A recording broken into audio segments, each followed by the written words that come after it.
What's going on, everybody? This is live stream 31. Got the usual suspects on tonight, but we're going to be talking about some new Biden administration / ATF attacks, if you will, on their, quote, ghost guns. So before we get to talking about this, I'm going to go around the horn and introduce who I have on the panel tonight. So first and foremost, I got Les with Pegasus Tests on YouTube. Be sure to check out his YouTube channel. Les is a combat veteran of Desert Storm, served in the United States Marine Corps in the early 90s. He's an expert at logistics, has his own logistics company. He also has his own tactical training company called Polaris Tactical and Simulations Division. So Les always brings a interesting point of view to the chat. Les, thanks for joining us tonight. Glad to be here, Brett. All right, next we got Mike. Mike with Small Team Supply. That is his YouTube channel.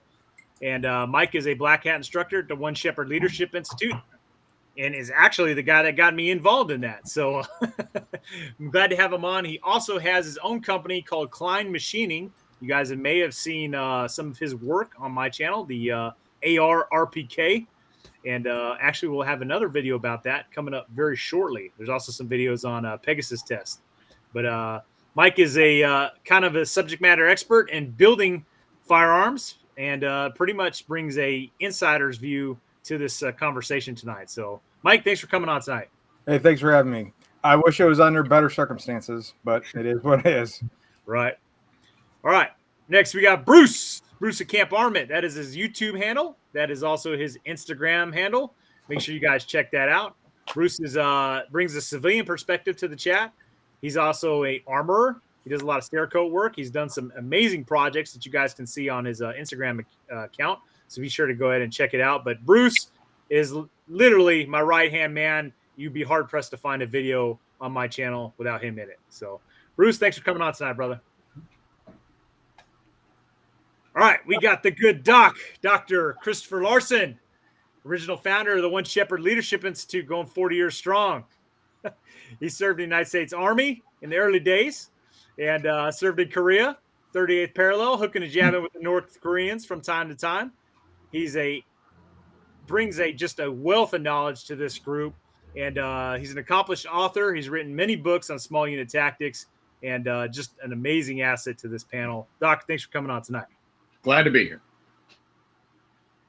All right, guys, that is our panel tonight. So I'm going to break tradition tonight and starting off with Les, which we pretty much broke last time because he wasn't on time. He was UA. And we're going to start with Mike. Mike is the Hey, guys. So this whole day started for me like wrecked. Okay. I read this White House briefing and I'm reading through it. And it's supposed to be a bill about ghost guns. But you start reading through that sucker a little bit. And there's actually verbiage on there talking about split receivers. And let me see if I can share my screen here so you can kind of see what I'm talking about.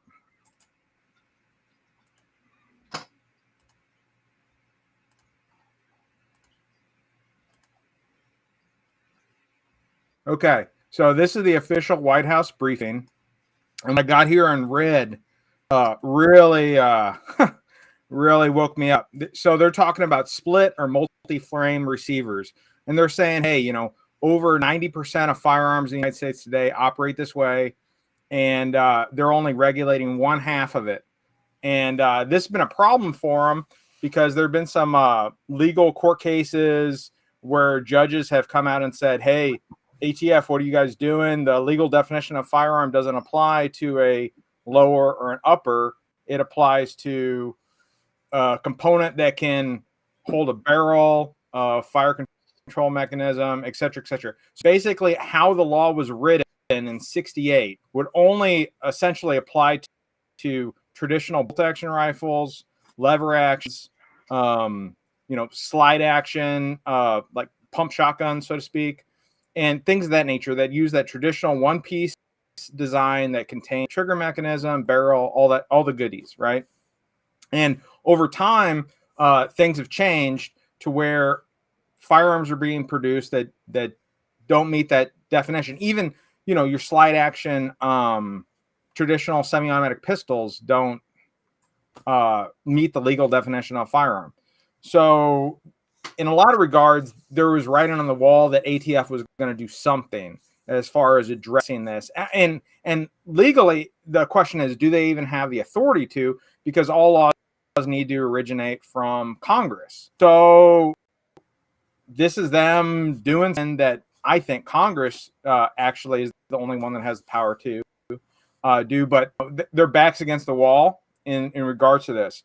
And what scared me particularly wasn't necessarily the ghost gun stuff, but it was this stuff in regards to the split frame receiver.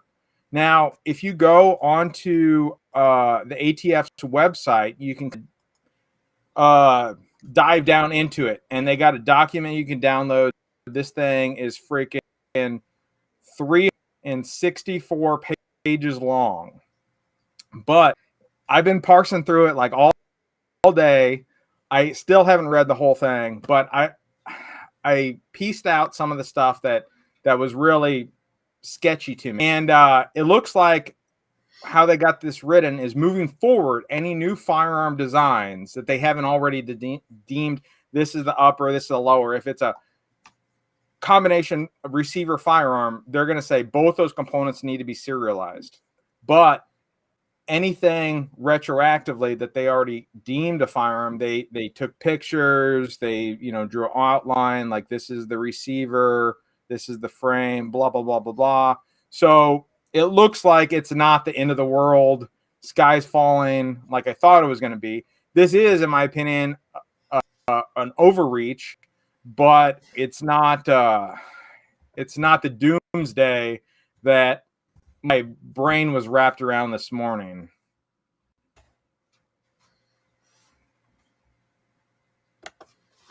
Yeah, I kind of had the same reaction there, Mike, when I first heard this was going down. And then what I've had chance to read, which admittedly is not much, so please don't hold that against me, guys. But some of the things they're talking about with the ghost gun part of it is like, if you make one of these guns and then go sell it, you have to serialize it, which is duh. You had to do that anyways. The way the law is currently written, you can make your own firearm. And if you go, for example, get a polymer 80 kit, you make the gun and you decide, I want to sell it and do something different. Yeah, you've got to serialize it and put it in the proper way. And if you make a habit of doing that, you run afoul of laws about being a manufacturer, and then the ATF's going to get you on that. So there's already really tight laws out there. So I'm not seeing, and specifically as it relates to ghost guns, what's really changing here. Yeah, I mean, as far as the ghost guns goes, the main thing I'm seeing is it's going to really hammer those like polymer 80 guys and businesses that are set up to cater to this 80% niche. Those guys are going to get destroyed financially. But they got, if you read it, it looks like since this posting, they got 120 days before it's actually in effect. So there's a little bit of grace period for them, but still, like they're going to have to pivot hard to a different way of making money because the 80% stuff is going to be on the chopping block for sure. But as far as homemaking firearms and things like that goes, if anything, this looks like it gives you a little bit more flexibility, because before how the law was written is if you make a firearm, you cannot make it with the intention of selling the firearm. And that's a real weird, like, gray area. I mean, it still is kind of a gray area, but it's interesting in that with this new, decision, the ATF has said, okay, my FFL dealers out there, they can serialize stuff now too, which was before reserved for strictly, basically manufacturers. I don't know. That's not doing it for me. I think Mike, the first thing is that for all the kidding and jabbing on this show that I get for being a liberal, when it comes to the Second Amendment, and I would argue all of the Bill of Rights, but certainly the Second Amendment, when it comes to that, I'm more conservative. I'm going to go ahead and just state it. I don't find people, it isn't the people on this panel, I don't find human beings as pro-gun as I am. Because if you're not cool with owning nuclear weapons and Death Stars, then you're not pro-gun. You're not. And so I'm incredibly pro-gun. So take this next, take it from that reference point. But Mike, when we say things like, yeah, well, it's only the guys who do 80% manufacturers that are going to die. Well, that doesn't make me feel good. And it shouldn't make any of us feel good, because it's one more chip in our God-given human rights. And I don't care if you believe in God, fine. Then your human rights, by the fact of your birth, you're giving up and surrendering human rights to a tyrannical, jealous and thieving government. So I have a real problem with this. This sounds like the same argument. Well, it was just a bump stock. No, I never bought a bump stock, and I never bought an 80% lower. That's not the point. I slept well at night knowing that they were there. And what I mean by that is that these were illegal, immoral laws and policies forced against law-abiding American citizens by just pure evil politicians. All right. There's just this is the devil versus the angel kind of fight. One is fighting for the dignity of humanity, and one is fighting against it, the enslavement of humanity. There's no parsing these. And so the fact is that there were wicked laws by wicked people, and the bump stock was just an innovative way to try to right that wrong. And the 80% lower is just an innovative way to correct a vicious injustice. And so now we say, oh, well, it doesn't really impact me. I'm not Jewish, so it's okay if the Nazis put those people into the trains. Nah, man, this doesn't sit well with me.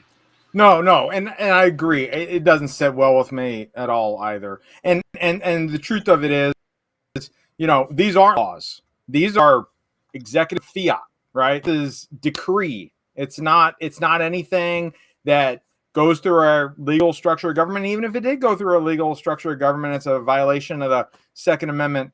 In addition to, I'm sure there's a few other amendments that are getting trampled on in the process. Not to say that our freedoms are confined to what's written in the Bill of Rights. So I agree with you 100%. And it's a friggin' tragedy. It's a friggin' tragedy. And I'm with you all the way. The military capacity of this nation needs to reside with the people. We shouldn't even have a standing army, in my opinion. It should be that capacity for violence needs to reside with the people. But that also means we need to be part of a participative government where we can actually provide that military service. That's Agreed. Where I'm sitting with this. Agreed. That's a lot of good points you guys bring up, and particularly Doc. I feel your sentiment. I feel the same way that you do.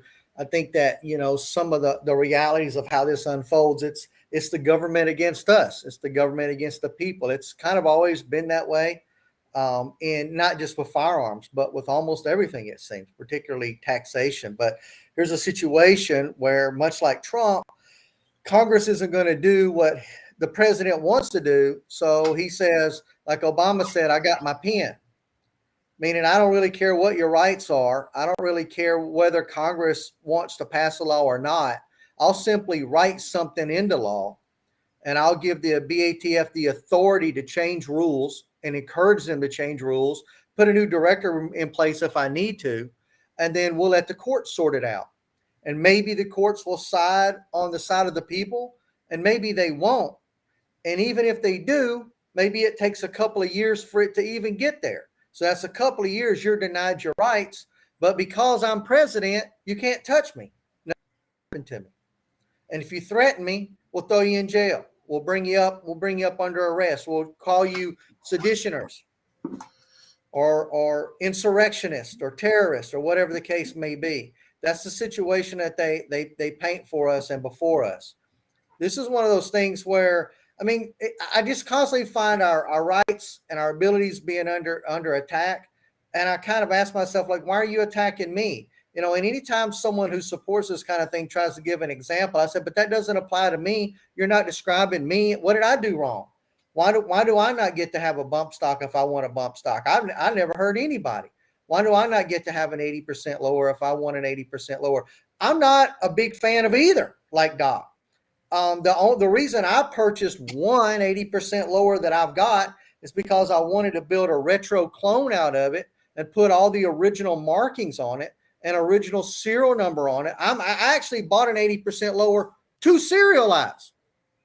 Probably the only one in the country. Well, I'm not the only one in the country, but I've done that so that I can build a retro lower. It's going to cost me a lot more and a lot more effort than just going out and buying a $50 lower, but I'm putting the work and effort into it for a very specific reason. It has nothing to do with being nefarious, and it's certainly not going to be it's certainly not going to be in any kind of way used for anything nefarious, or I'm not trying to hide anything. I mean, I've got multiple licenses with the state, with the government. I've got multiple tax stamps. So they know everything they need to know about me. That's not even an issue. Why am I being punished for this is the question. Why am I being treated like a criminal for this? If you listen to a lot of what the president said, it's very telling. Yes, he doesn't know what he's talking about, but you can see very clearly that his goal is to circumvent Congress and to resurrect the BATF and to encourage the BATF to go after gun owners' rights. And who's anybody that he doesn't support, anybody that he sees as the enemy, is anybody that's not a hunter. To him, the Second Amendment is about hunting. Now, we've got a huge military panel here in front of us, and we can go around a round table and see how many of those received hunting training while they were in the military. I'd like to know if Brent ever got to go out with his 12-gauge shotgun in the Marines and hunt squirrel, or if Doc ever got to go out with a 30-06 and shoot at deer, if that was ever any part of their training, because it probably wasn't, and there's a reason for that. That's not really what they're all about. They got firearms. They got lots of weapons training.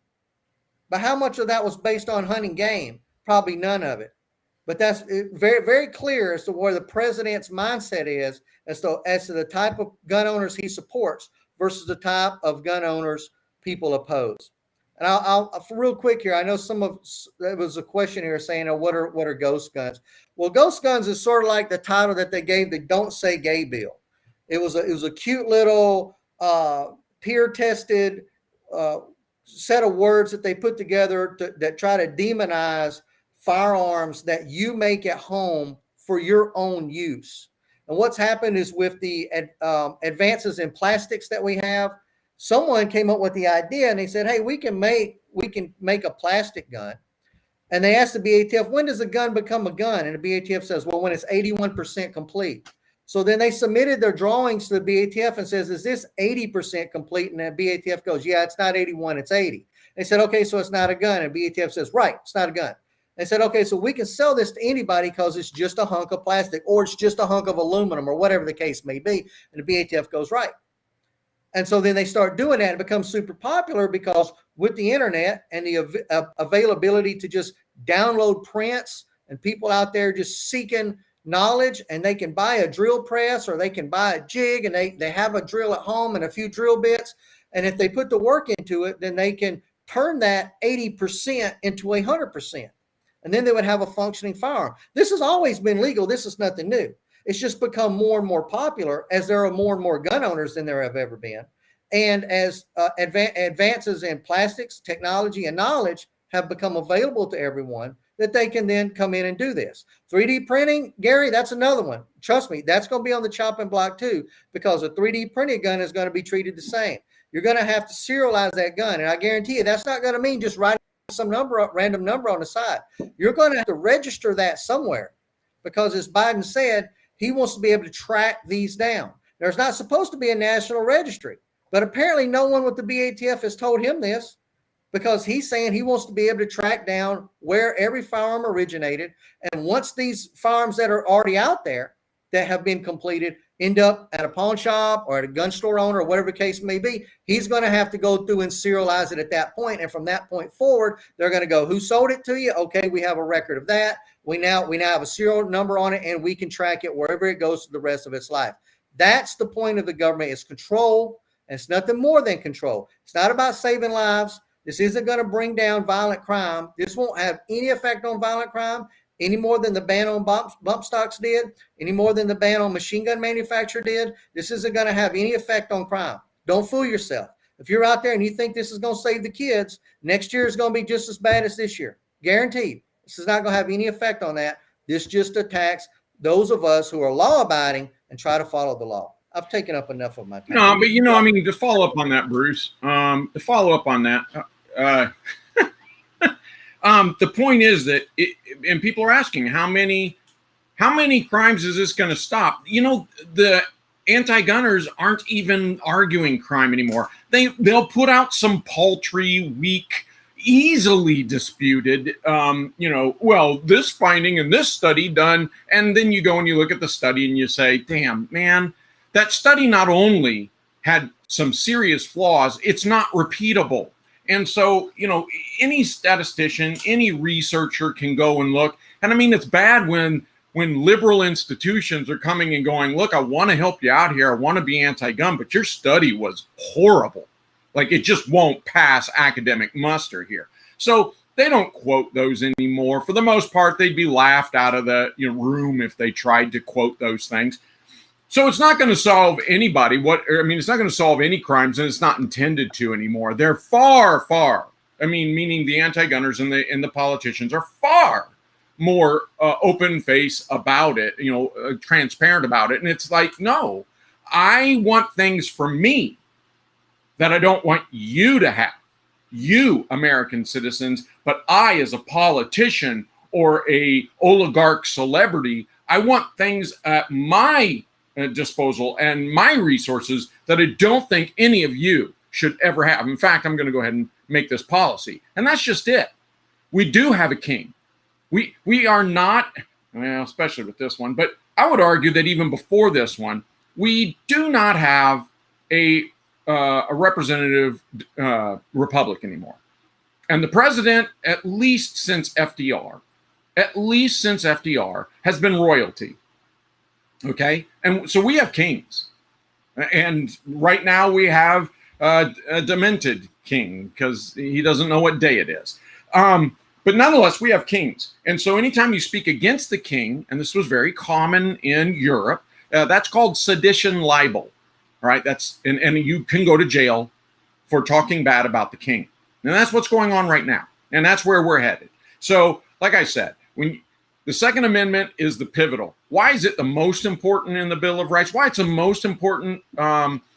It's not, in some sense. I would say the human right to expression far exceeds the Second Amendment, but the human right to expression really doesn't defend anything. The Second Amendment does. It says the human right to self-defense.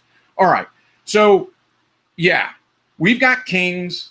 We have a bureaucracy, and that is the oligarchy, and they rule by policy. They don't have to pass laws. They can just write. The king can make a decree and write this. We saw Clinton do this in 1994. And they can make decrees. They can say, hey, we're going to enforce this policy without ever going through due process, without ever, going through an elective or democratic process. And here's the really wicked, and it's the right word, just the pure evil wickedness of this, is they're going to pass the law and then give the U.S. Supreme Court, the higher courts in the land, they're going to give them, we'll pass the law and enforce it. Because we know it's going to take you 5, 10, 15, 20 years to finally pull this in front of you and say yay or nay. So, man, for us to criticize other countries' governments and ours is just what it is. Wow.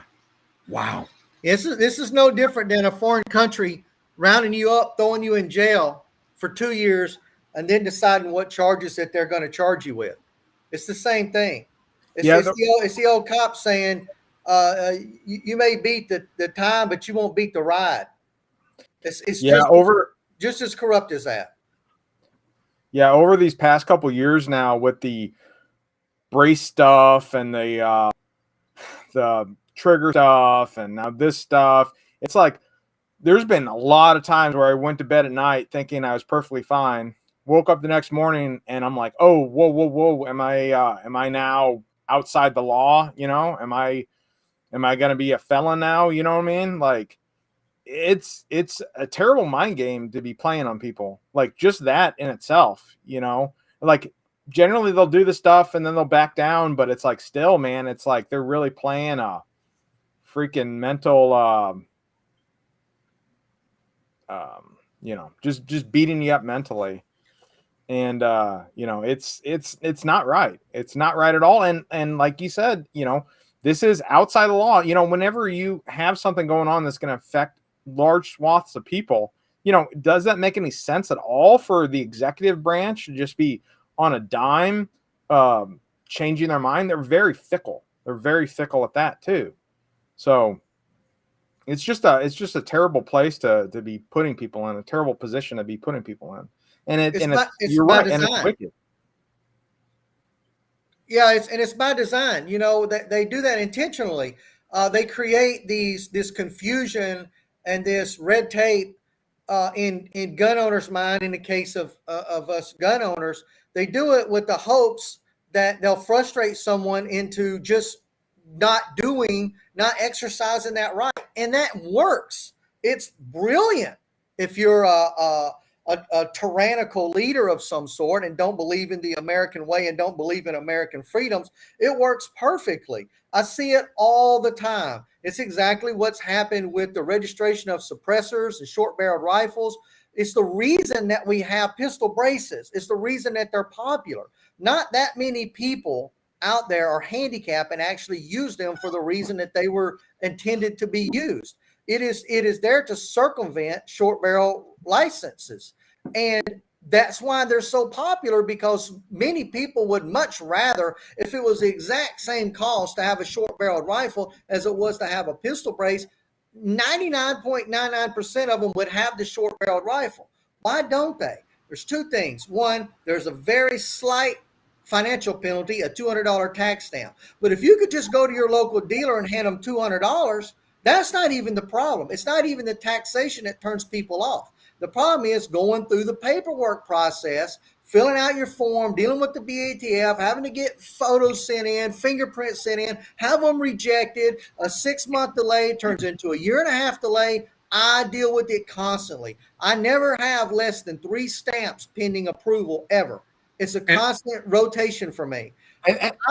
I'm willing to do it, but many people aren't. And there have been many gun owners, friends of mine, that have said, yeah, I got this new pistol brace, but because I'm not dealing with the hassle of getting an SBR. Or a lot of them have said, hey, you hear this new Texas law? They're going to quit recognizing federal law. I can finally get a suppressor. It's like, dude, you could just go get a suppressor anyway. No, I'm not dealing with the paperwork, man. It's too much of a hassle. Simply by them making it a hassle, that deters Americans from using their rights, and even once they're regulated, using their rights. That's since the end of the Civil War, Bruce. Since the end of the Civil War, you're absolutely right. I mean, we're told, and I think it's reasonable to agree that it was, the shall issue, the effort to limit firearms, and particularly handguns, which were seen as very concealable and convenient and all this stuff. But nonetheless, the effort to limit firearms in the hands of the citizenry has always been an economic class. And it was very much pointed at blacks, Hispanics, Indians. They didn't want them. And they knew that they were, these were the lower SES, social economic standard. So they were a lower class, the working class, the poor class in America. And so, yeah, they put all sorts of things, anything to deter those undesirables. Well, that was almost 170 years ago. And so now they still leverage it the same way. The undesirables are not to have, FFL license and businesses, and they shall issue versus, may issue, that sort of thing. Yeah, right. Once again, may issue to the people I agree with, and may not issue to anybody that's undesirable. And that can be your economic status, the color of your skin, the religion that you believe in. Sure. Sure, this has always been, and it's proven very, very effective over the years. There's no doubt about that it is proven to be just a fantastic way of tyrannical control of human rights. And that's not even the worst part of it. The worst part isn't necessarily jumping through those initial hoops. The worst part is now you invited the vampire in your house, right? So you want to take that BR whatever stamped weapon across state lines? Well, you better ask for permission. Hey, oh, by the way, they can just stop by and check things out. See if you still got that. You know, it's now they got you, right? You allowed them, you freaking acknowledge their authority, and they're going to exploit it. Yeah, there you make a very good point there, Mike. And it's one of the reasons I've never gone and gotten any stamps is because I feel it's not worth giving up my Fourth Amendment rights. So am I bowing? Yeah. I value my Fourth Amendment protections of my household over my desire for suppressor because I don't really care about suppressors. You know, I care about them as far as our rights go. And when they're threatened, I'll do everything I can to defend it by writing to my politicians and protesting and all that. But me personally, I don't care about having one. That being said, part of the reason I don't care about having one is because I don't like the idea of signing away my Fourth Amendment rights against illegal search and seizure. And you're right. When you get a stamp, you are allowing yourself to, open up your house and for them to just come in. And, you might have your suppressor. You might have your $200. You've paid your stamp. You've done everything. It's just sitting there. What do they see when they come in? What do they look around your house? What do they see? It's a form of searching you unauthorized, and I'm just not comfortable with it. Absolutely. And while I've got the screen here, I'll play a little bit of devil's advocate here on the ghost guns. My business, we have an FFL, and we export a lot. And I about every month get a trace, and invariably it's all for a gun that's been exported. And so one day, just out of curiosity, I asked the ATF agent, like, you're tracing this, it's been exported. I don't really think that foreign government came to you looking about this gun.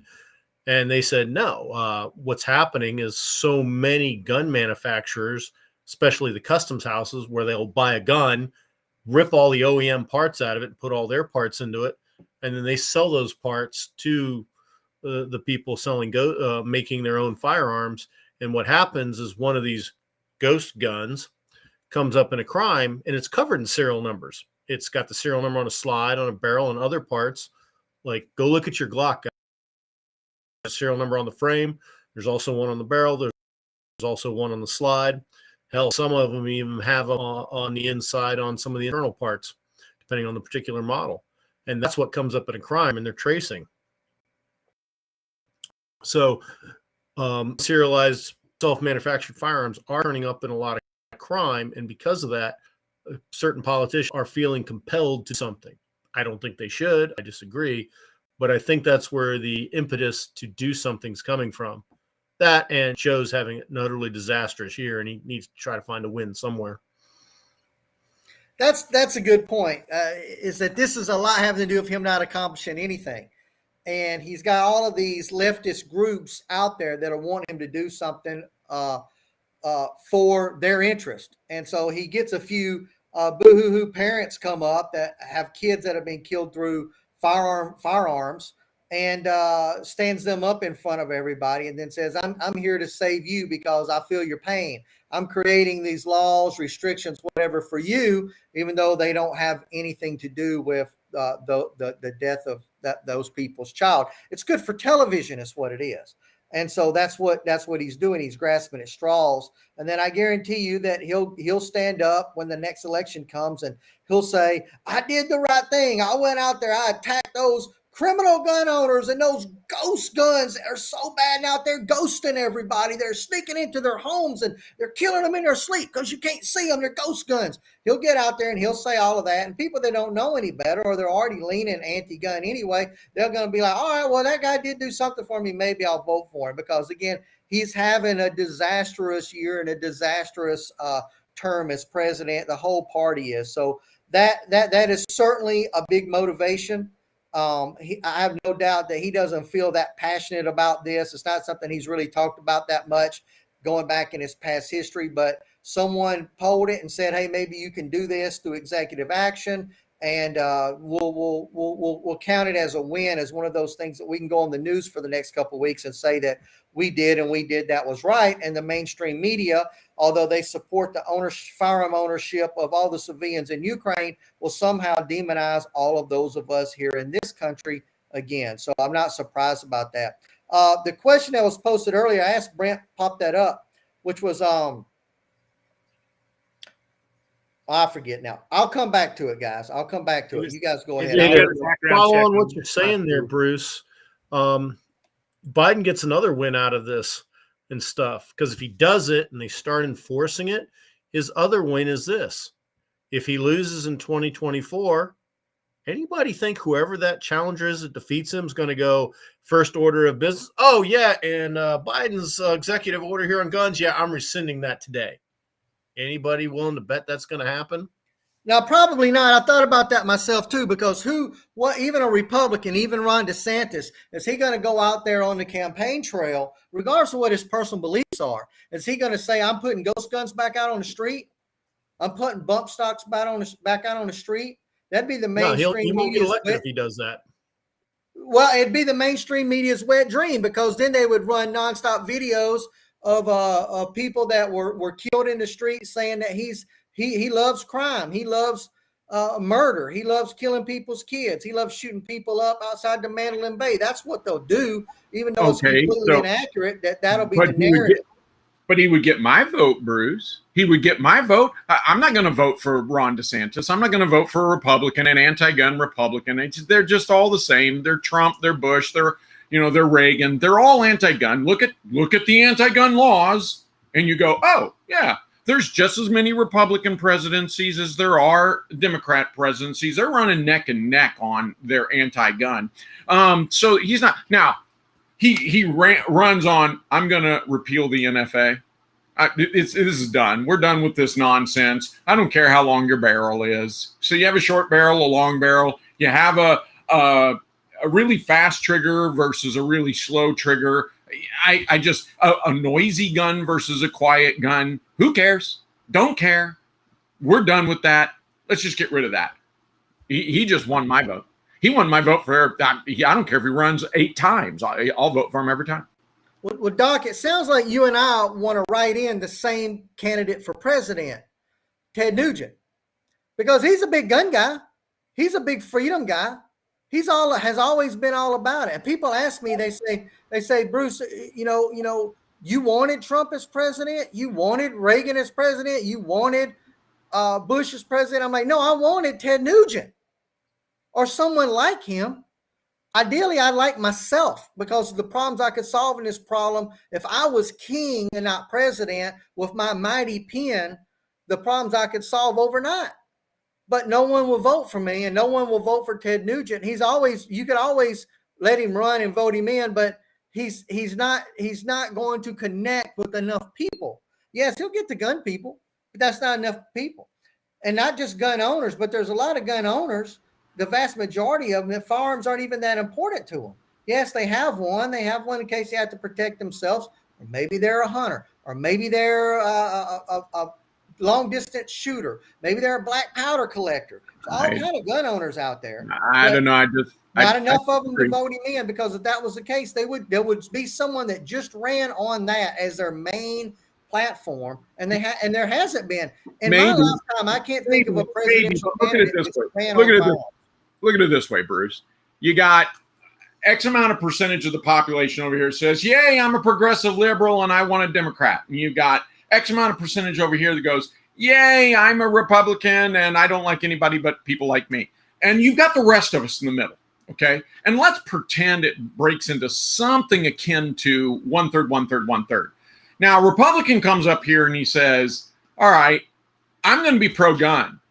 His conservative people say, yay, that's great, as long as you're pro-gun for people that look like me. And then the middle goes, wait, hold on, what? You're actually going to try freedom? Because we might vote for you if you're actually going to try freedom. And so I think, but you're saying, oh, but he won't win the Democrats. A Republican isn't going to win the Democrats anyway. Now, here's where you're right. If a Democrat stood up, sorry, that's over here. If a Democrat stood up and said, I'm going to be pro-gun, he won't he won't win the Democrat ticket, right? So there you go. But a Republican could feasibly stand up and say, hey, let's give freedom a chance. What do you say? I mean, it's an old stodgy idea, this idea that we're all created equal and that we should have equal access, and therefore let's give freedom a chance. Yeah, I think a Republican could pull that off where a Democrat couldn't.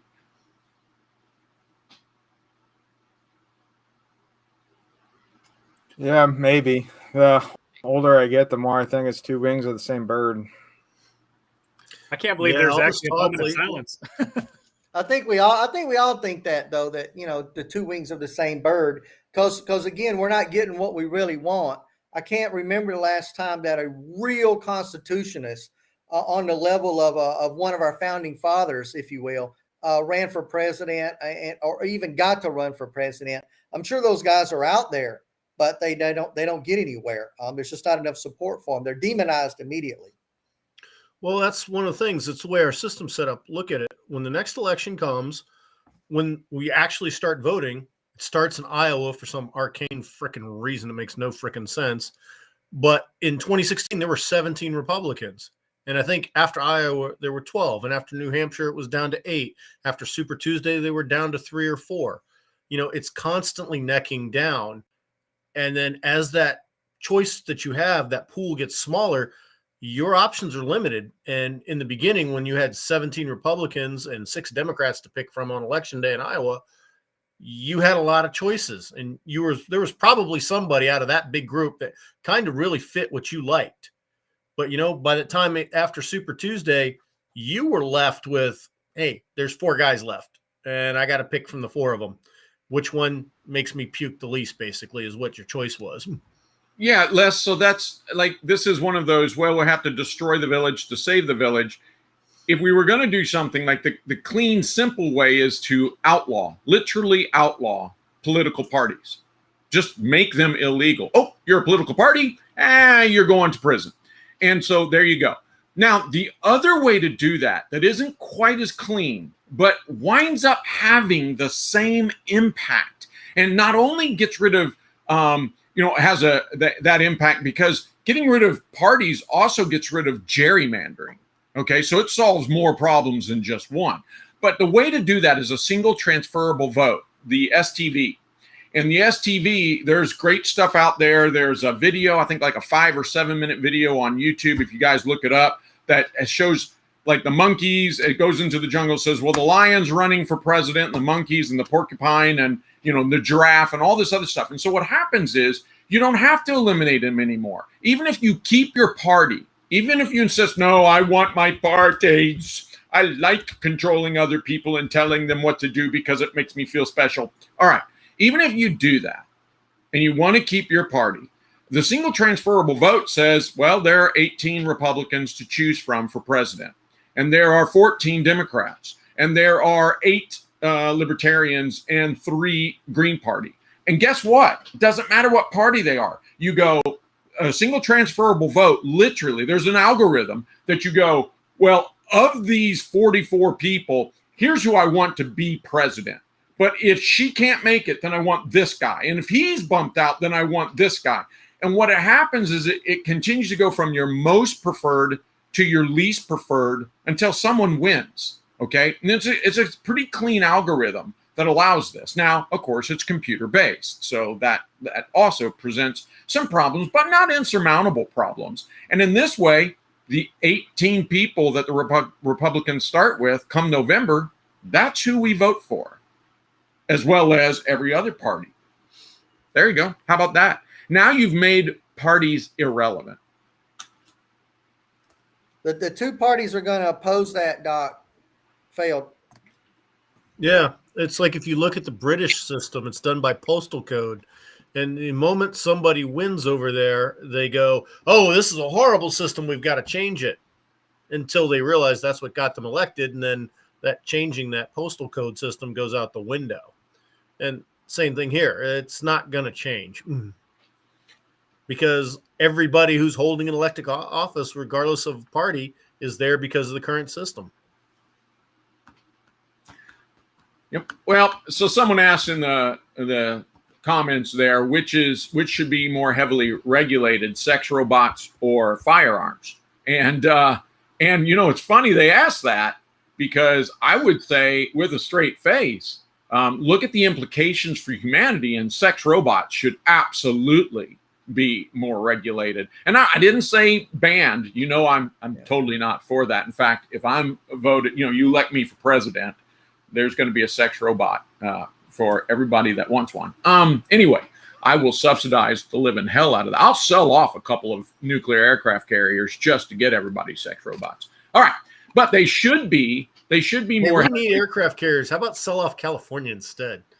Oh, that's perfect. Yeah, we'll sell that. Anyway, and they won't even complain because I'm going to sell them to North Korea, and they want to be North Korean. So we're good here. Anyhow, but yeah, I mean, when you look at the implications, the social implications, the national security implications, the economic implications, I mean, yeah, sex robots present an existential threat. And I can't believe I'm saying this about my beloved sex robots, but there's that episode of Futurama many years ago that warned children of the existential dangers of sex robots. And I think that's like legit. Whereas, so I would not give 8-year-olds trench mortars to play with. I would give them trench mortars to play with because they make it's good collaborative team building stuff, but I wouldn't give them a sex robot. Doc, I've held this thought for weeks now since you first brought up this brilliant sex robot idea, but it's been on the forefront of my mind. I was just waiting on the time to bring it up so that it would be on topic and relevant. But, I think about this whole COVID thing, and those robots, they're not wearing masks. And you're absolutely right. Which is more dangerous, a firearm or a sex robot? I think of all the diseases that the robots could spread as they're being shared between soldier, Marine, passed around the police department, the high school, wherever these things are put into place to help solve social issues that we have. And it's been a real concern of mine. And I would agree that you can absolutely, with a straight face, make the argument that they could very well be more dangerous, if not regulated properly, than firearms. Well, I mean, you could get a computer virus, and my God, this brings up a whole. Help. It's just we can tie this together. This is how Skynet gets invented. It's not a defense program. It's sex robots that bring about. That is it.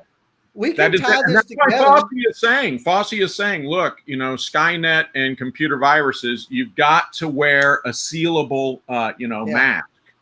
Yeah, and we can tie all this together. I mean, homemade. If we're going to regulate the sex robots, they've got to be serialized.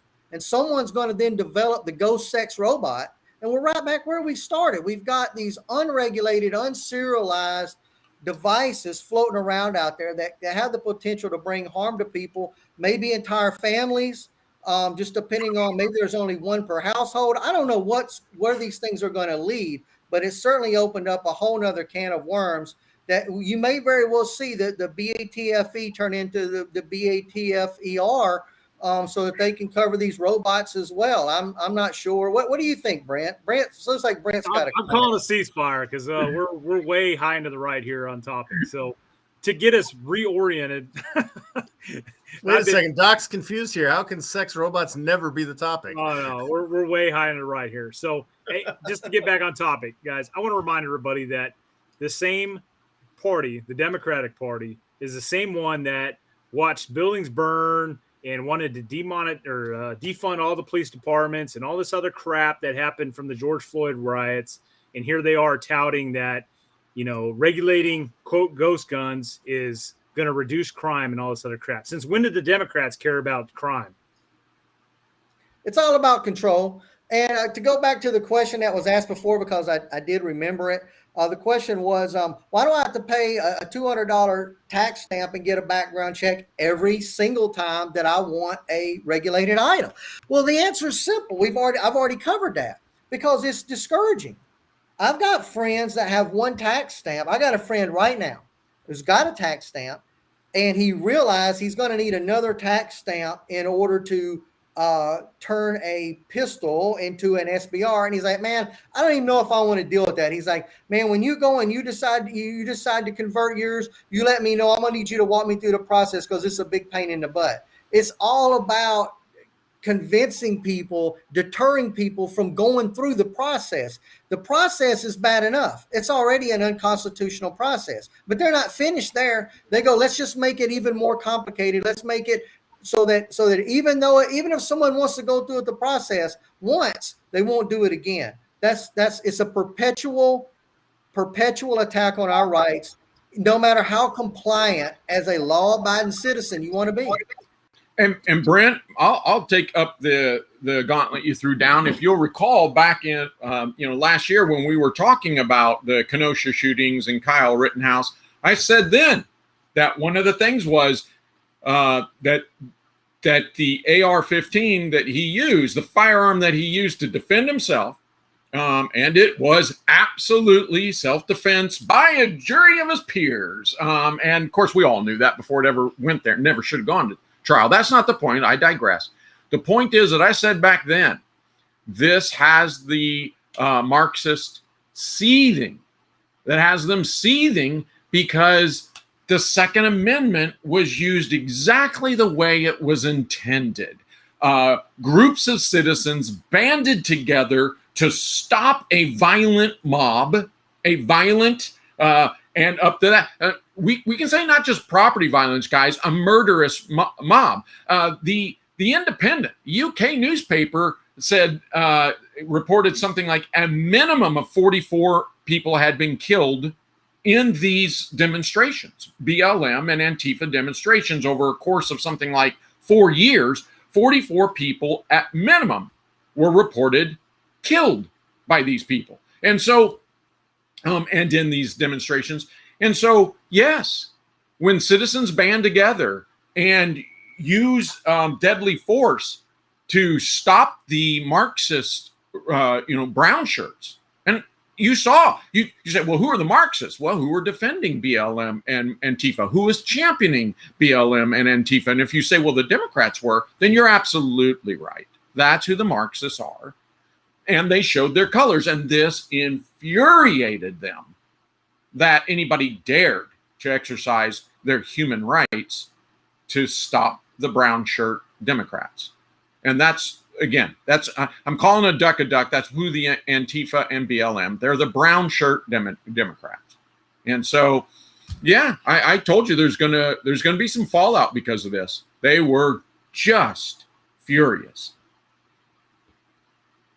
Oh, real quick, I kind of wonder, you got me thinking on that. I kind of wonder if the other side of it is, I've been listening to the news a lot lately, and it doesn't matter how far left you go. You can watch MSNBC, and they're on there just talking about what a whipping, what a absolute beatdown the Democrats are going to get, a shellacking, they say, come November. I almost wonder if this is just a Hail Mary, in that we're already going to get smashed. So why not just start pushing through whatever we want while we can, and to hell with it, right? We got nothing to lose. We can do something that may be unpopular with the country, because we're going to get just smashed anyway. We're going to lose. Absolutely right, Bruce. Absolutely, that was my point before, because nobody's going to overturn it if they do it. The only thing that if he passes something, and this is pretty minor from what I've read of it so far, it's pretty minor. They're not asking on the ghost gun thing to do much more than you're already required to do. If you spin it right, it might even be an improvement just through their lack of knowledge. Yeah, if they suddenly have to serialize uppers on ARs going forward, pain in the butt. But you know what? That's what the Europeans are doing. So that'll be their justification. Yeah, I don't think that's going to be a thing. After a read, it looked like the uppers isn't going to be need. They grandfathered, but this is the problem. Yeah, but that's not even the point, Mike. The point is nobody's going to go back and change it. Look at the only victory we've had in my lifetime in guns was in 2004 when the crime law went away from 1994. How did it go away? Because it was supposed to go away. There was a sunset provision. Nobody had to vote for it. They just had to vote against it, Yeah, and I remember Dick Durbin from Illinois said it the best. Shows what a doofus the guy is. Because he said, 70% of my constituents want this, but if I vote for it, it's political suicide. Come on, boys and girls, this is America. If you're 70% of your constituents want anything, there is no safer vote you can make as a politician because you don't get to 70% very often. Right. And unless we write laws with sunset provisions, it's the only way that things will ever go away because nobody repeals shit. Hey, remember, just to back up what you're saying, Les, remember, wasn't 7N6 545 ammunition banned under Obama? And then we got Trump. Why was that? Why wasn't that, reinstated? Why didn't he freaking pave the way for that to come back in the country? And they almost banned M855 under the Yes. same premise. Let's not forget that. And it's even worse, guys, because we got rid of the assault weapon ban in 2004. But since 1989, it's in effect for imports, and it is still in effect to this moment. And who have we had in president since 1989? Well, first in 89, Bush Sr. was president, so it was a damn Republican that put it in place to start with. Clinton, of course, wasn't taking it away. George's son didn't take it away. Obama, of course, had no reason to take it away. Trump didn't take it away. Joe's too fucking out of it to even think about taking it away. He probably doesn't even know it exists. Anybody think the next guy's going to take it away? Or any other law passed against guns since, 1934 or whatever it was? I mean, come on. No, none of them have been repealed. None of them have been struck down. They're all illegal. They're all immoral. And yeah, I mean, there's no big victory. Our idea of a win on the gun side is when a state goes to either constitutional carry or shall issue on permits. That's what we get as a big win. Mm-hmm. Yeah, no, at the state level is the only place I've ever seen it get better. I've never seen it federally get better, just at the state level. And honestly, this kind of builds the case for me even more that, man, I really wish states had a little bit more power. It seems like they gave up so much. Like, for example, when they allowed the Fed to direct tax their citizenry, that was a big mistake. Why would you ever do that? If you collect all the money from your people, then you have the power to negotiate with the Fed. Now it's a deal where the Fed just scoops up all your people's money and then tells the states, hey, you want some of your people's money back? Okay, and to the person who just made the quote, Heller was a win. You're correct. Exception that proves the rule. Yeah, and on this ghost gun thing, I think the only way to get a victory is kind of the same default way we got our victory with AR-15s. Everybody go make a ghost gun. Everybody go buy a kit. Overload it to the point there's so many of them. It doesn't matter. And I'm just saying, ghost gun files buy the kit. Who Who cares if you build it? Buy the kit. When Polymer 80 and all the people can't make enough of them fast enough, then they're jammed in a hole. I'm not completely sure if I agree Heller was a win. Yes, it was a win on the surface, but it didn't move the needle in a positive direction. Some state came out and said, you can't own this. And then the law came back and said, well, yes, they can. But it took us right back to where we started. It didn't move us in a positive direction. Point. I think that's kind of the point of this is when is the last time our rights were expanded from what they were in, say, 1934? I don't know. I can't think of it. If anything, every victory we can think of in my lifetime, have to do anything. Yes, every victory that we've had in my lifetime was simply coming back from the abyss, but was not gaining in anything. How long did Heller take? How long did Heller?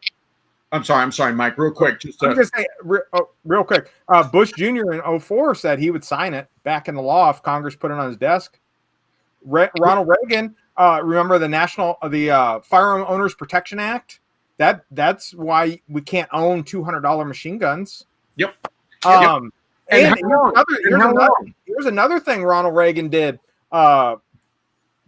pertains to ghost guns. He had a Undetectable Firearms Act that he signed into law. And so if you go and download a fully 3D printed handgun, whatever, it has to have at least, I think, 3.5 ounces of steel in that gun for it to be legal. And that's Ronald Reagan. And my point is, how long did it take Heller to get stricken down? What was it, 30, 35 years? Wasn't it? It was like 1970s.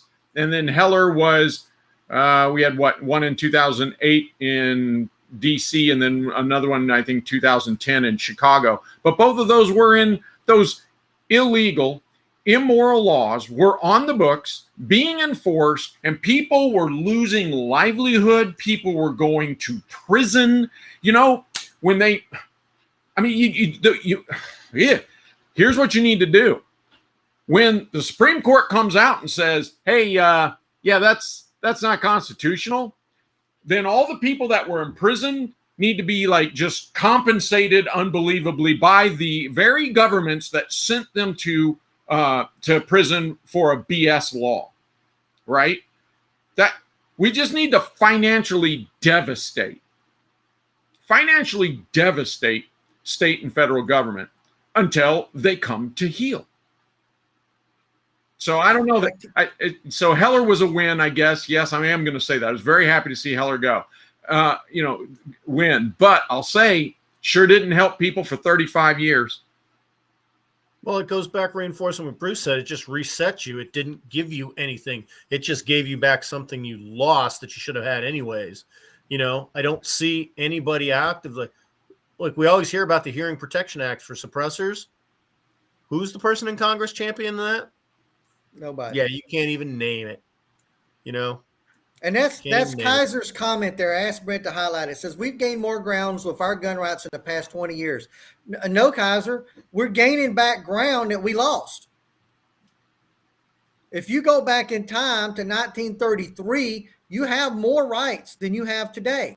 If you go back to 1967, you have more rights than you have today. We are simply gaining ground that was taken from us, but we don't have all our ground back yet. 1985. So that's the context of what we're saying. Yes, we're moving in the right direction, but if this was the United States and the United States was invaded, we've got back all the sucky states. We've got California, we've got Washington up there, we've got maybe Utah, but all the others we've still got to take back. Wolverines. Yeah, no, I'm not advocating armed insurrection. If anybody's hearing me, no, I'm not saying pick up your rifle and go kill people. Absolutely not. Absolutely not. That's the last thing we need. What we need is litigation. Litigation, litigation, litigation. And you guys are going to have to do something you don't want to do. You're going to have to start voting. You're going to have to start voting for the positive. This whole vote for the lesser evil thing you guys got going on, here's the news. You're still voting for evil, and you're just dumbfounded. What?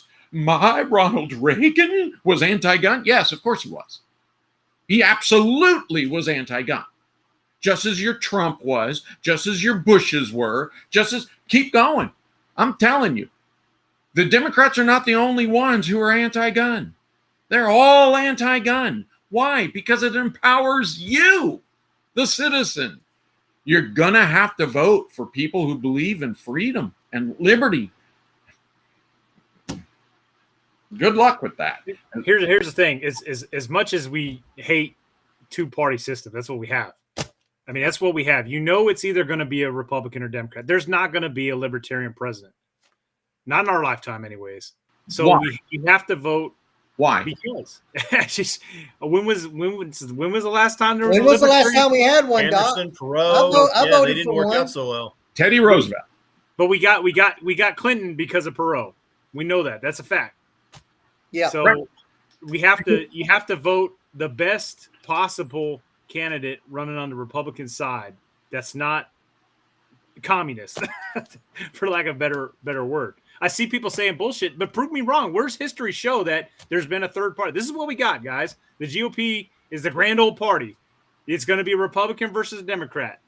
Okay. That's what it's going to be. So I recognize the reality of what you're saying, Brent. I recognize that reality. The last time we had a third party was literally not Franklin Roosevelt, Teddy Roosevelt, Bull Moose, right?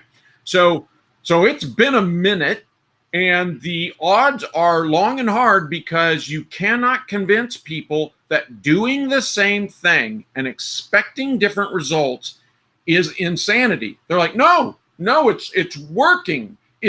Our lives are getting better because we're voting for the same two corrupt, evil parties that hate us. But I'm voting for the lesser of the two that hate us, that despise us, that want to enslave us. I'm going to vote for the weaker of those two. Well, then we're still going to be enslaved, dude. So you're right. You're right. It would make something great. You got Trump that came in and he's like, and I'm not advocating for Trump here. We've all talked about this at length. And he's like, hey, I'm not like these other motherfuckers. I'm different. Yep. And this is why. And guess what? He beat out all those people and got the Republican nomination. So, when I say that, hey, we're going to have two parties, right? I'm not saying, hey, it's going to be your typical, suit and tie, straight line Republican. You could have a complete outsider, as Trump said he was going to be, get the nomination. All I'm saying is, in the end, it's going to be a Republican versus a Democrat. What that Republican looks like, that's what you need to vote for. That's what you need to mold. Maybe that's the point, because I would totally vote for a Democrat if they, really legitimately said the right things and had a track record that showed it. Then I would vote for that person. And if a Republican comes in here and says, whoa, why don't we try this whole thing called liberty? Then you're going to get my vote. And you're right, Brent. That is how Trump rose to the wave. I mean, he was like, actually, let's be fair. That's also how Obama rose. That's how Bernie was doing so good till they freaking crashed and burned him. Right. But my point is, okay, I got no problem with it being Republican, Democrat, but for God's sakes, give us a candidate we can vote for, because I haven't had one in my lifetime. Yeah, that's kind of the point. I claim to be an independent, but I don't think I've ever voted for a Democrat candidate. Not that I am opposed to Democrats, but what's coming out of their mouth and what their history and track record is not something that aligns itself with my views. I voted independent once, and I probably won't ever do that again. But I say that I consider myself an independent, but you've got to give me a candidate that aligns himself or herself with my views that actually has a chance at winning. And at that point, I'm interested. Now, maybe the two parties are suppressing that individual. That wouldn't surprise me one bit. That they're working to preserve the two parties, one of the two parties, and maintain that power that they bounce back and forth. Obviously, Congress, they're in there for life, some of them, so they want to maintain that cushy gig that they got. Pelosi wants her millions of dollars rolling in, just like any of the other ones do. But I'm not sure. Again, I don't know what the issue is, but I do know this. If you want me to vote for somebody that's not a Republican, then you've got to give me somebody that can win.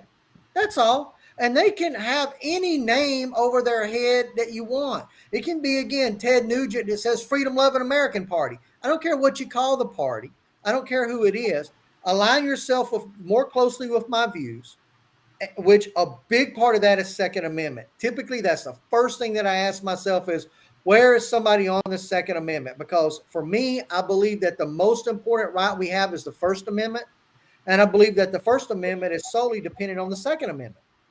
That First Amendment is something that both parties typically agree on. Yes, there has been some movement for Democrats to suppress AM radio and things like that. But generally speaking, if you ask a Democratic candidate, hey, do you support the First Amendment? They're all about it. If you ask a Republican, they're all about it. Where we see a big divide is on the Second Amendment.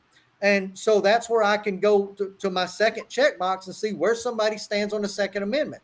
And I'm going to choose the candidate that seems to be more pro that constitutional right. You got to give me somebody that can win, though. That's my philosophy and has been my voting philosophy ever since I voted for Perot. Well, wait, I don't know. That's that last caveat, Bruce, that I'm like, well, if you want somebody who's going to win, just vote for a Marxist. You're going to vote for a woke. There's going to be a woke Republican, a Marxist Democrat. They can win because they have been winning for 100 plus years.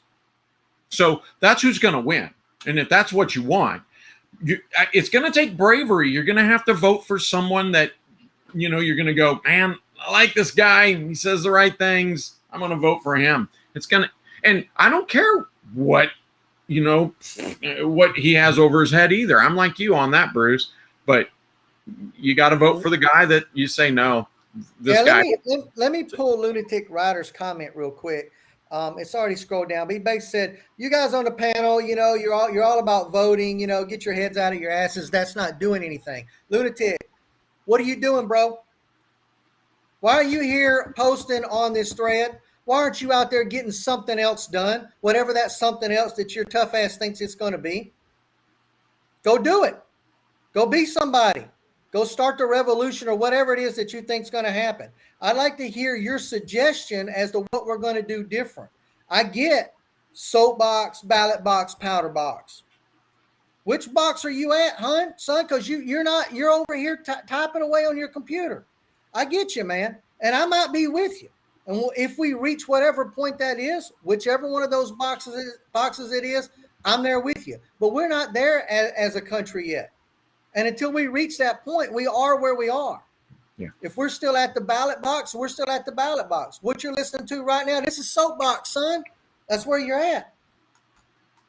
Yeah, my question is, though, when is that going to be? Is it going to be when there's plasma rifles and Gauss cannons and freaking laser guns? I've heard this, and we're not going to be privy to any of that stuff? I've heard it my whole life.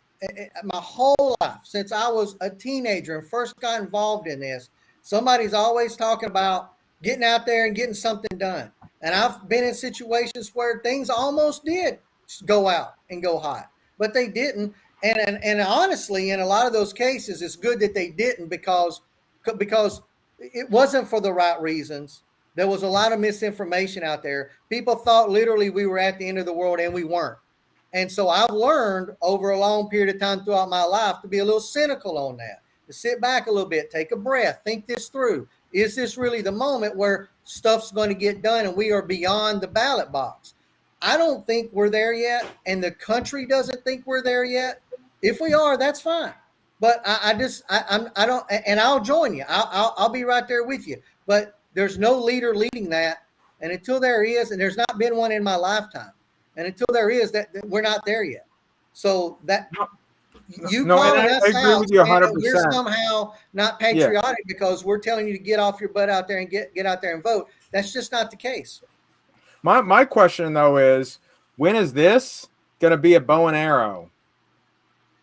Because the new technology is coming. It's just breakthrough in battery tech, whatever. When that happens, are the citizenry going to be privy to that new tech, or is this just going to be a bow and arrow, and that's all the natives get is bows and arrows? No, it's going to be exactly you can only have like X amount of arrows in the quiver. When the plasma and the Gauss rifles come out, they're going to be like Thompson guns. They'll be unregulated until something horrible happens. Prior to the 1934 National Firearms Act, you went and bought a Thompson in a tool store. You didn't buy it in a gun store. That's where you bought it. It was hideously expensive was the reason why, and only True Value would stock it. So you went and got it there. The Thompson is the thing that's going to happen to the Gauss rifle. It's going to be unregulated. Right now, you can go buy a GR1 Anvil from all you want from Arc Systems. Do whatever you want with it. It's not regulated. It's not a weapon until somebody does something screwed up with it. And not only that, it'll be something high profile screwed up with it. And when that happens, they'll regulate the crap out of it. Yeah, but Mike's point is still well taken. The point is that one of the backdoor bans, and this is what I'm saying about why I was earlier complaining about the ban on every innovation that the American citizen comes up with, binary trigger, bump fire trigger, better optics, speed triggers. And then, it doesn't matter. And then, suppression, sound suppression to save your hearing, whatever it is. And ghost guns are now the next innovative thing that the federal government has been suppressing that innovation in firearms, in firearm technology, and hoarding it for themselves. Okay. I can have it, but you can't. And so that's Mike's point, and it's one that I absolutely embrace, Mike. I'm with you on that. The flip side is I'm just not yet ready to kill children for it. I'm not ready to kill other mothers' sons over this. And I don't want any of that. I really don't want any of that. I know that. But we have people saying, I'm just saying, it's a scary prospect to me that potentially we could procrastinate ourselves into a corner where our tools are now ineffective. Here's the thing, and people should watch Ukraine and figure this out real quick. A civil war, and we've already dabbled in this. We had a whole live stream over this. A civil war here in the States is not going to be left versus right. It's going to be a global situation. Just like you have NATO pumping weapon systems and a whole bunch of volunteer fighters going into Ukraine to fight Russians and vice versa on the other side. That's exact same scenario is going to play out right here in the United States. You think China is going to sit on the sideline while we sit here and destroy ourselves? You think Russia is going to sit on the sideline while we sit here and destroy ourselves? You guys got another thing coming. Oh, hell, you think Brazil and Venezuela and the Bahamas are going to sit on the sidelines? And that's a very fair point. I mean, even in our original revolution, you had the French in here doing stuff, and during the American Civil War, there's other countries wanting to get in and do stuff too. So of course, they will always take advantage of a situation. There are always countries out there looking to gain something, right? Our first Civil War is an incredibly valid example because it's the reason we have Hawaii. Hawaii was reparations from Britain for Britain's support of the South. That's why you have Hawaii as a state. Yeah, I guess so. My thing is, look, I do adhere to the notion that, the individual that says nothing's worth defending themselves lives a pretty lowly existence. I have my red lines. There are things that I value that I am willing to defend. Not just, it's easier actually for me anyway to give up my life than it is to take others, but to take other lives. But nonetheless, I have my red lines, and I don't think any of us should live any other way but then to have our red lines saying, look, don't cross this or it comes to death. That said, you can't just we have freedom. We have liberty, and we have a process that you're supposed to be involved in. And so these guys who go, I'm not voting. I'm not taking part of the process. I'm just waiting to start slaughtering people. Okay. Well, guess what? That's not liberty either. That's tyranny also. You're just saying might makes right. I didn't get my way, so I'll kill everybody who disagrees with me. That's not liberty. Correct. And that's not anything that I think anyone wants to live under, for sure. And here's the other thing, the interesting thing with this is the more you think about what your line in the sand is, the more a reasonable person would start working their butts off to not have that eventuality occur. Because armed conflict is nothing. It's nothing anyone should ever desire. Rockstar, that's actually a good comment, Rockstar. That's actually a good point. As we sort of demasculinate our younger generations and they become softer. I was talking with this guy over the weekend. That's a family member, Mexican guy, Hispanic guy. He's got his sons involved in baseball. He's a pretty good baseball player, and soccer as well. And he's like, man, these kids these days are soft. So it's not just something that I've seen or we've seen here. This is something that I think people all over the country from all walks of life see, is that we're becoming, our generations below us are becoming more and more soft. and are therefore less likely to go out and be aggressive in defending and protecting their rights. And that may be just by design through the government as well, through school programs and all those things that we see are big topics right now that are making our kids, both male and female, softer. That may be by design. A more docile population is easier to control. I want to bring up another point too. We're at a very interesting time period in our history here in terms of cultural war, right? So, we've had the left indoctrinating children for many years now, to the point now we have this, people, can claim whatever the hell sex they want to be, right? And this is becoming mainstream. Well, we're seeing, and maybe former President Trump had some play in this. Let's give credit where credit's due. We're seeing more Black and Hispanic voters coming over to the Republican Party. Okay. The numbers don't lie. Like, it's happening, guys. And I think a big part of that is because of the cultural war, right? Hispanics are traditionally, right leaning when it comes to family values and traditional family values and everything else. Yeah. And, why are they going to vote Democrat when you have the left talking about all this nonsense, right? And I think the same is happening in the Black community, because you have, Black community is also very conservative when it comes to family values and whatnot.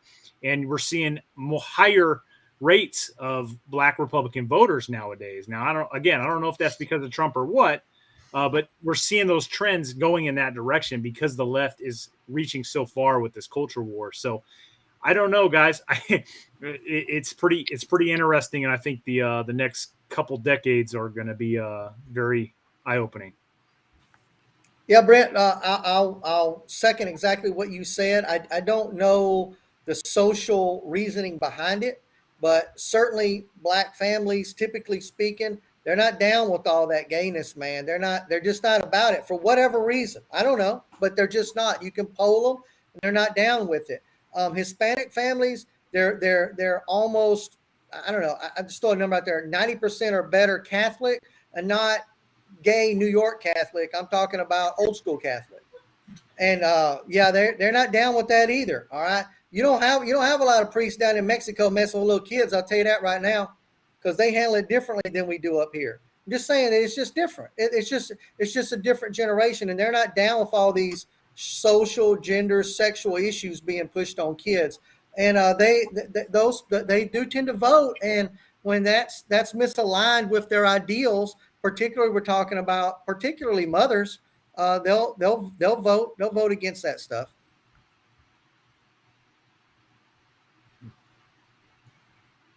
Yeah, it's really interesting. I mean, I remember growing up and looking at the stuff, and Democrat and Republican, they were pretty centrist. And now, like, one has shifted left to about where I think the Democrats were when I was a kid, and the other one has gone crazy town.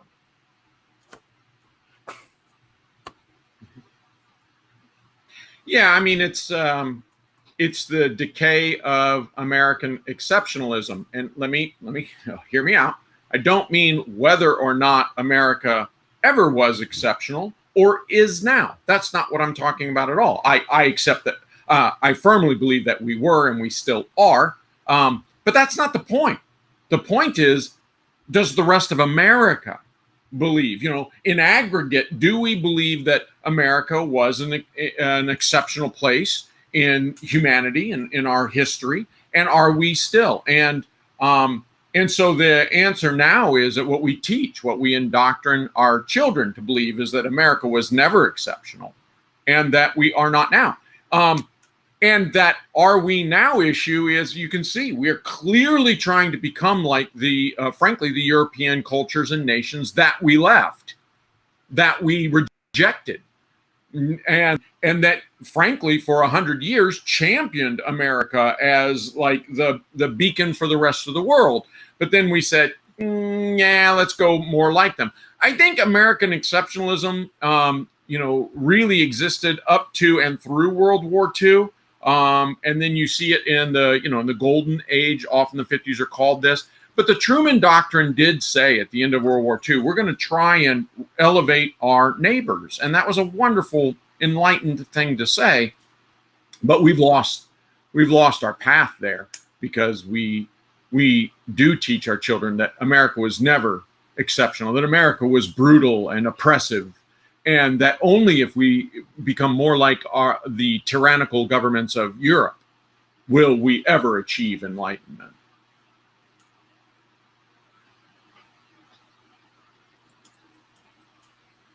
Bueller? You're into some deep stuff there, Doc. Deep stuff. Well, I mean, there's other things to be said, and there's people far smarter than me that are saying it. You know, Jordan Peterson talks about the elitist of a nation, and particularly here in the United States, and he called us out on it and said, where our elite, our celebrity politicians and our wealthy oligarchs, they love to differentiate themselves from the other classes. You see, no, I'm so much better.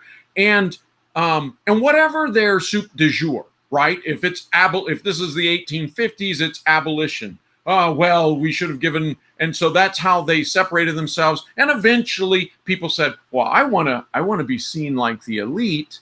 And so peer pressure, I'm totally folding, and I'm going to agree with them. And you can see that, well, at least in my estimate, abolition was a wonderful thing. The elite start this off. Everybody says, yeah, I've always believed that. I'm with you. And ta-da, emancipation of the slaves. Great. But right now, it's giving us, sexual dysphoria, the raping of children. It's popularized, it's fetishized. Abortion, we're not getting married. We're not having as many children. We're getting married much later. We're having fewer and fewer children. We're killing off our children. And those that we do have, we cut off their genitals or rape them. So, I mean, the rest of the world just thinks we're batshit crazy.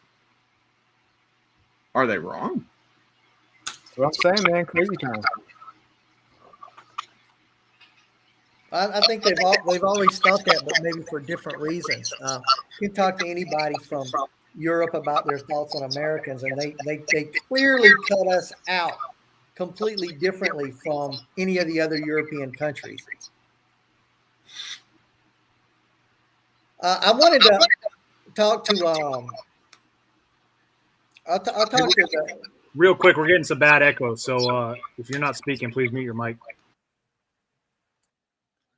Since you there you go, that's better. Since you've read up on it, maybe you can tell us on the upper lower situation. It looks like, so if they're going to serialize both uppers and lowers, and I've always thought that that rule was kind of a weird rule anyway, because on like an FAL, your upper is the serialized part. On an AR-15, your lower is. They are, for all intents and purposes, the same type weapon in design. The upper holds the bolt carrier group, the lower holds the fire control group. Why did they decide to make those two rules opposing one another? Nobody knows. It's the government. That's all I need to know. But how do you think that's going to impact things moving forward, in that if this passes and goes through as Uncle Joe wants it to, if I go and buy a lower, I'll have to go through an FFL and, in theory, a background check. Will I also have to do the same for the upper? Will manufacturers just sell them in pairs? What do you think is going to happen there? So if you read through the actual 354-page document that they put out there, they're, for the AR-15 at least, that's not going to be a serialized part. For the FAL, fair enough. Let me rephrase real quick. Let's say Magpul develops a new weapon system that looks like the AR-15. We'll call it the Masada 2, and let's hope it doesn't flop this time. Then what would happen with this new design? What you're saying. The upper and lower, it will have to both be serialized, and those serialized components, I think, have to match. And then those two parts combined is considered the firearm receiver. So you would probably, as a purchaser, buy them as pairs.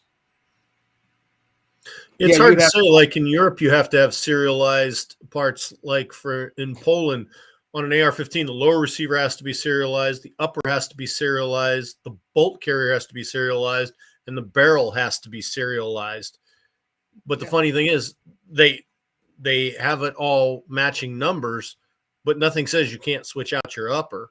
It's just the process they have to go through. Yep. And the serial number can be anywhere, because I have customers ask us to do it. We'll take ARs apart, put the serial number on the upper receiver on the inside, and we'll serialize the only flat spot you have on the AR or bolt carrier, which is on the bottom, and the barrel will do out by the flash suppressor because it's easy to do. So it depends how they regulate it. That brings up an interesting point. I hope that no one with the BATF is watching, but on SBRs, on an I'll be rather SBR, you don't disappointed if have they aren't. well, because on an SBR, you don't have to serialize the upper or the lower. You can serialize the barrel. You absolutely can serialize the barrel when you manufacture a firearm. So then that question sort of becomes that's a third location that gets thrown into the fact. I wonder how they will end up addressing that. So I got a question following up that because that's exactly what I was thinking. Mike, is it fair to say that the most difficult part of a firearm to build, to manufacture, is the barrel? No, not at all. There's processes out there right now that you can put rifling in a pipe using like an electrolysis method and things like that. So actually the barrel's not hard. The more difficult part, I would say, is actually the bolt carrier group. That would be the most difficult to manufacture. It's got to hold the pressure. So I tell you what, I mean, not that I want to tell old Joe how to do things, but I mean, like, seriously, if the ATF, that it just logically flows that you say, okay, what are all the parts that they can make at home, regardless of my rules? What's the parts that they have the hardest time making? Well, then let's serialize that part. Doesn't that just make sense? So my understanding is the European countries, they do all the pressure bearing components, so the barrel, the bolt carrier group, things of that nature. Anything else I don't care about. Yeah, and Europe does this weird thing. When I send guns over there, before the person who purchased it can get it, it's got to go to a dealer. The dealer takes it to a proof house and gets proofing marks on it, where they put a proof load, and they're not allowed to sell it, like a Glock 17. That's a proven design 100 times over. Every single Glock 17 that goes over there has to go through the proof house. That's a good point. I know in England when they demill guns. So if you're, say, a reenactor and you want to buy an M16A1, you can get a full auto, fully drilled M16A1 lower receiver and upper receiver. No problem with that. It's the barrel and the bolt that they disable to demill that gun in that country.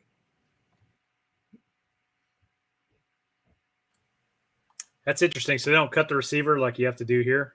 No, they don't. They're fully intact, but they'll have the chamber welded up or a pin put through the chamber, and they'll have the bolt welded up, something to that effect.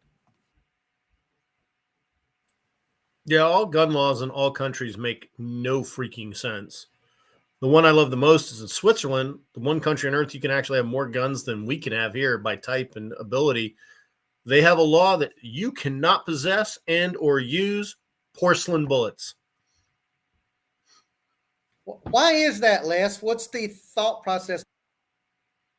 Like all gun control makes no sense. Like in France, double barrel shotguns are great. Semi-automatic shotguns are great. Pump shotguns are incredibly evil, and you average people can't have them. And in Germany, the Remington 870 is very popular gun. Don't you dare mount a flashlight to it. Yeah. It's so stupid because we have this literal case study in the United States on the most extreme of gun laws and the least extreme of gun laws. And which one of those states are succeeding? All the states that have unreal, ridiculous gun legislation are just turning into cesspools.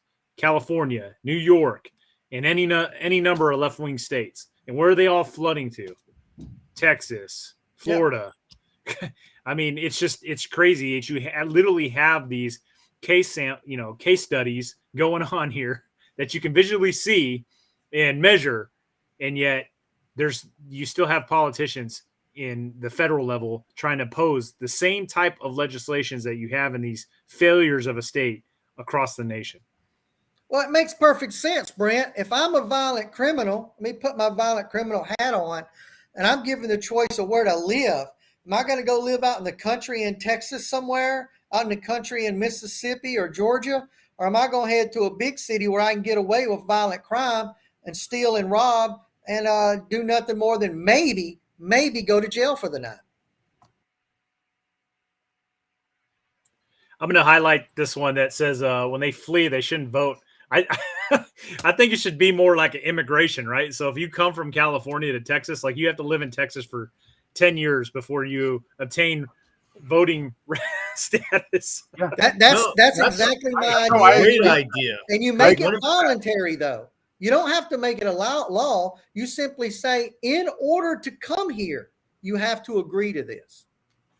And I bet most of them would, because that money is more important than their rights to most of those people that are moving here from those states.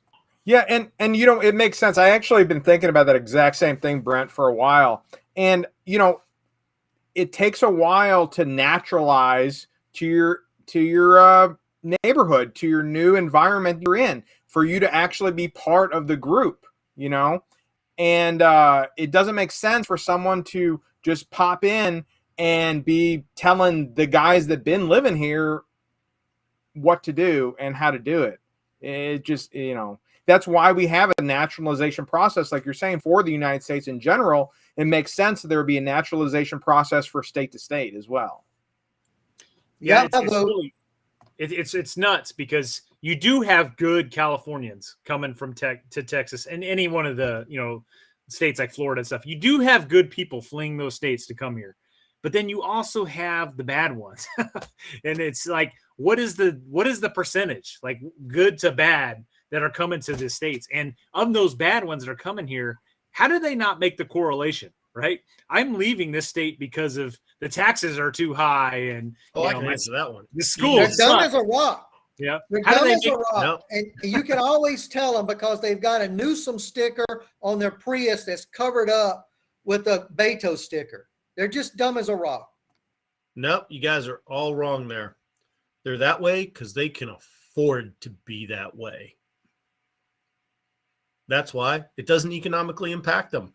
It does, yeah, they're going to Texas from California because you guys got better tax laws. So overall, I think, but in their day-to-day lives, it doesn't affect them. So they can afford to be that way. Why does socialism appeal to the very poor and the very rich? Because both can afford it. The very poor have nothing to lose. They only have something to gain, and the very rich can afford it. If we go take $1 billion from Jeff Bezos tomorrow, he's going to not like it, but is it going to affect his lifestyle in any way, shape, or form? Look at Elon Musk. He just dropped a shit ton of billions of dollars to get 9-point-something% of Twitter to make a point, essentially. Yeah, I want to bring this up. This is a little off topic, but I'm sure you guys have seen this. Have you guys seen the Texas governor is going to start paying to send buses of illegal aliens to Washington, D.C. to let them go? Freaking awesome. Go for it. He should send them all with a ghost gun. That's All right. So wait. So like I'm all for. Oh my God. Doc, the sex robot. Your sex robot's speaking.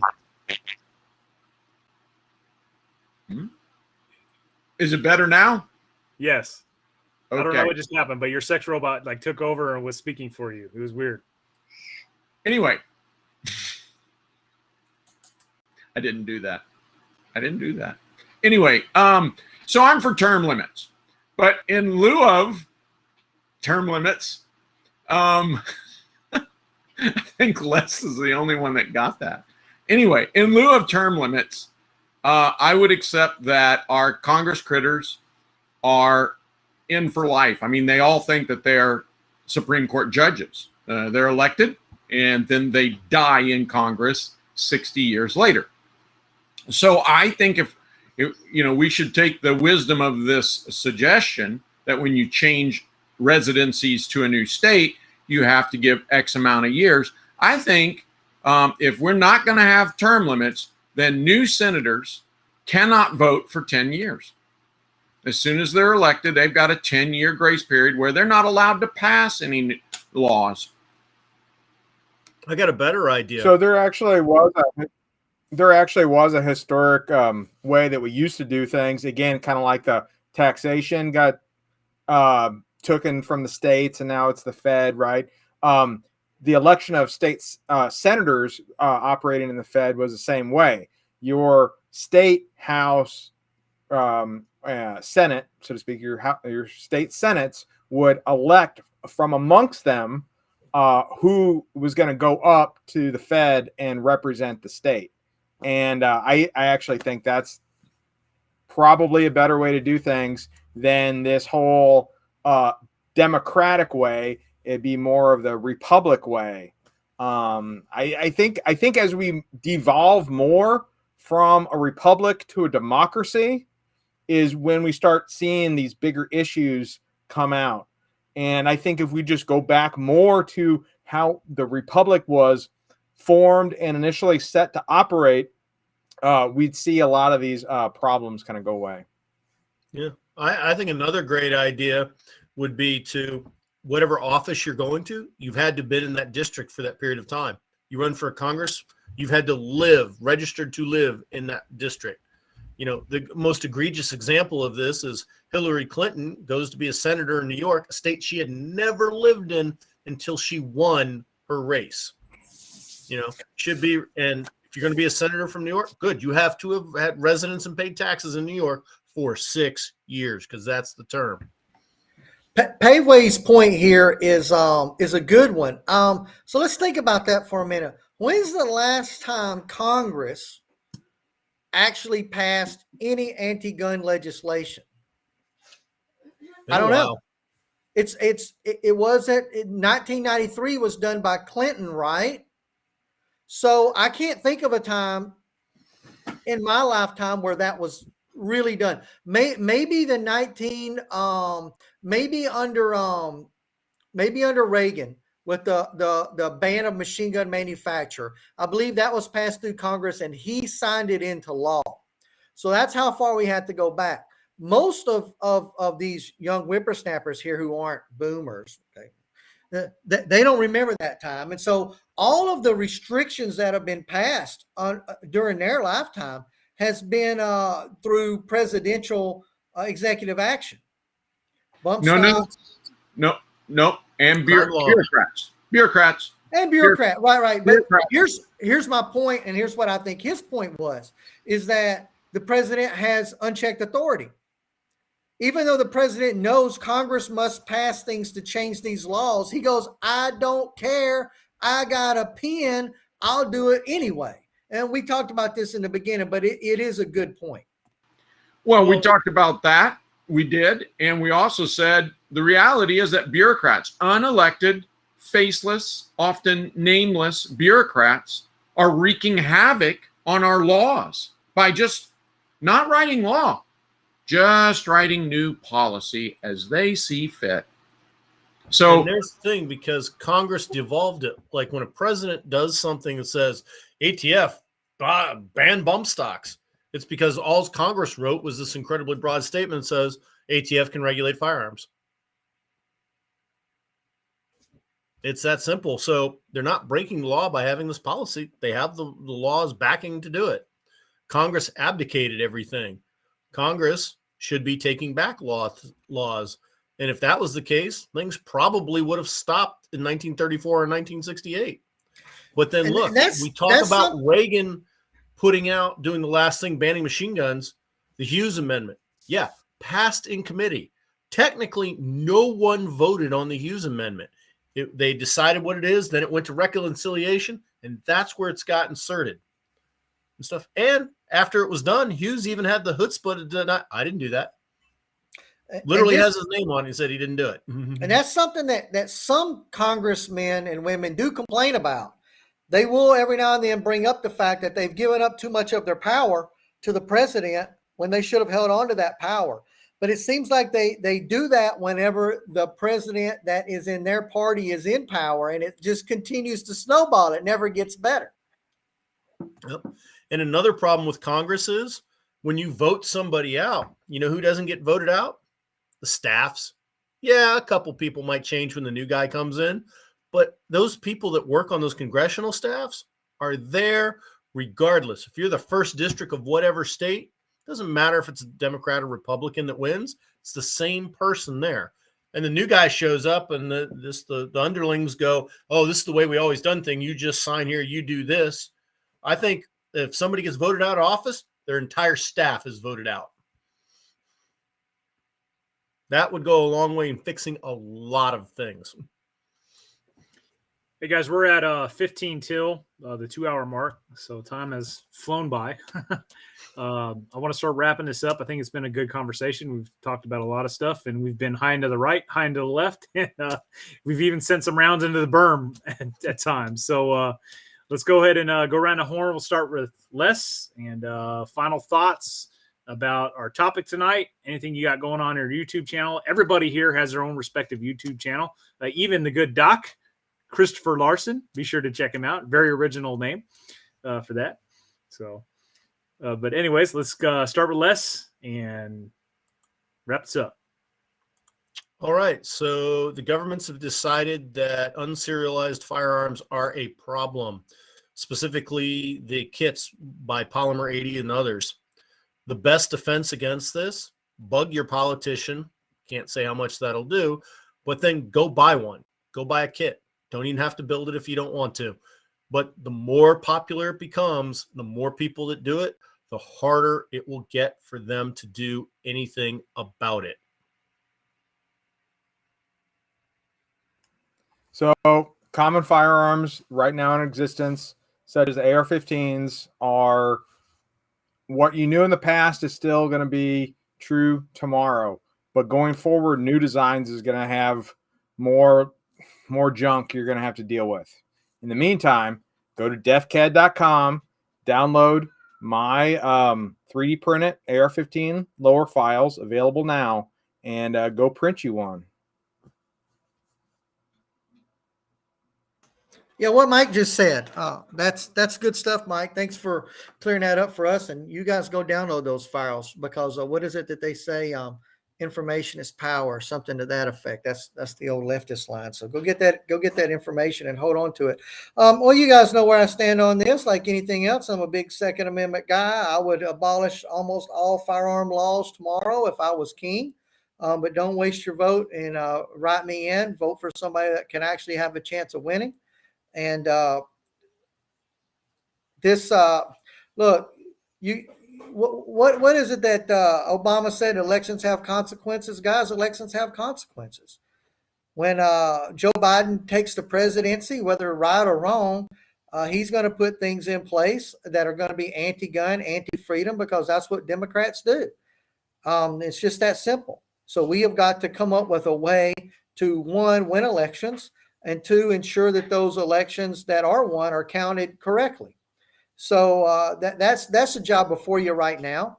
We're not at a point of going anything more than that, but let's push that forward and see where it goes. I mean, I'm expecting good things come the midterms, but we're still going to have old Joe as president, and old Joe has just shown he's not afraid to use his pen and circumvent Congress. So I would expect more of that, probably not less, probably a more hostile president like we got of Obama, rather than one who is humbled when he loses Congress. So I don't expect better things for us in our future. And we've seen how Congress is coward to the president and willing to give up more and more of its power to the president. So although it's a good thing getting Republicans back into power in Congress and not having Democrats hold all three branches of government, I'm not so sure that the payoff is going to be quite what we want it to be, at least as gun owners. Okay. We say governments are necessary evil. That's the quote, necessary evil. Well, what part of it is evil? And the part of it is evil is that Governments genuinely believe, and when I say governments, I mean humans in government, be they elected officials, be they bureaucratic senior chiefs, be it paper pushers.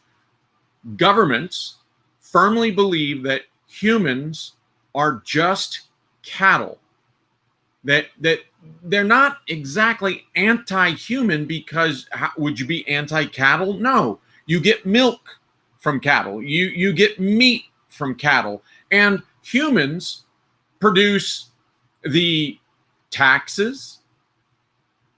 Humans produce the meat for their war grinder. So governments believe humans are cattle.